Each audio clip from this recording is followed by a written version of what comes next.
When most people think of Bigfoot, they think of some nice hairy creature that walks around the woods, but people are dead wrong. My friend John and I are hunters. Ever since we were 15, we would go on hunting trips together. This weekend we were going bear hunting in the mountains of Colorado. First we went to the local butcher shop to get plenty of scraps from the meat market that day. Pig guts, cow skin, chicken blood, chicken. We would take these scraps from the butchers, put them in big 5-gallon buckets, and strategically space them out in the forest about a mile away from each other. The next step was to hike between each bucket, hoping to see a bear with his head in the bucket, waiting to get shot. Saturday evening around noon, we get the buckets, get our guns, put them in our truck, and drive to our hunting spot. John and I each grab 2 buckets and our guns and walk into the forest. We travel 3 miles north from the truck. I place the first bucket in a little clearing, surrounded by forest. John then walked straight east about a mile and placed down the second bucket. Then a mile north I placed the third bucket. And finally a mile west, where John placed the last bucket. Now we had a big square of buckets filled with guts that we could walk around to. A full day passes without spotting anything. We spend almost the entire day walking between the buckets and we didn't see a single trace of a bear.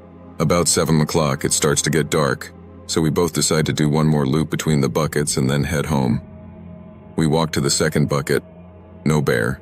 We then dump out the guts and bring the empty bucket with us. The same thing for the third bucket and the fourth. We are very discouraged and think that we will go home empty-handed as we walk to the last bucket, but as we approached around 9 p.m. the birds fell silent. This was a very good sign and usually meant that there was a bear nearby. As we got closer, John smelled something horrendous, smelling like rotting meat, and it definitely wasn't our buckets. Now our hopes high and our noses covered, we carefully and quietly approached the edge of the clearing. In the middle, surrounded by trees, eating out of the bucket, was the biggest bear we had ever seen, with its back to us. It must have been 10 feet if it was on its hind legs. I was holding the buckets at the time. John grabbed his rifle and scoped in on the bear. Getting a closer look in this thing, he realized something. It wasn't eating with its head in the bucket like most bears do. It was scooping handfuls of guts into its mouth, using its hands. The fur of it also looked like nothing he had ever seen before. It was matted all over and looked like it had things stuck in it. John turned towards me and pointed at the bear. John shrugged and tried to make a shooting motion. He aimed his gun back at the thing and got ready to shoot. Then, John heard something behind him, the thunk of a bucket hitting the ground. Through the scope, John saw the bear immediately stop eating and turn its head and look straight into his eyes. This was no bear. The creature's face, dripping with blood, was almost human-like. Flaring nostrils, mouth open with guts falling out. We were both petrified with fear. The thing charged and human instinct kicked in. I dropped the buckets and we ran. We ran as fast as we could towards the truck. But close behind, we could hear the thing running after us, but it didn't sound like a bear, crashing through the brush. It sounded like a human, running on 2 legs. This just encouraged us to run faster. After sprinting in pure fear through the pitch-black forest for 15 minutes, the only thing keeping us running from the creature was the adrenaline pumping through our veins. We were close. We must have been 5 minutes from the truck when from behind John tripped on a log. I kept running.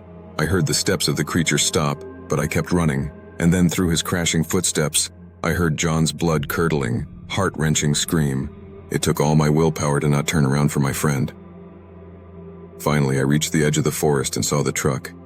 I ran to the driver's side, got in, and locked the doors. I waited in complete silence and fear for John. I waited for 5 minutes, for 10 minutes, for 15 minutes, hoping to see my friend John burst through the trees, but he never came. After 20 minutes of waiting and terror, I drove off, trying not to think of what had just happened to my friend. Once I got home, I immediately called the cops and searches began. However, John didn't have many family or friends besides me, so the searches didn't last too long. After only a week, they gave up, and my friend John's body was never found. Thanks for watching. If you enjoyed the video, make sure to hit the like button. It really helps us out, and don't forget to subscribe for more content like this. Tap the bell to stay notified whenever we post a new video. Thanks again, and see you in the next one.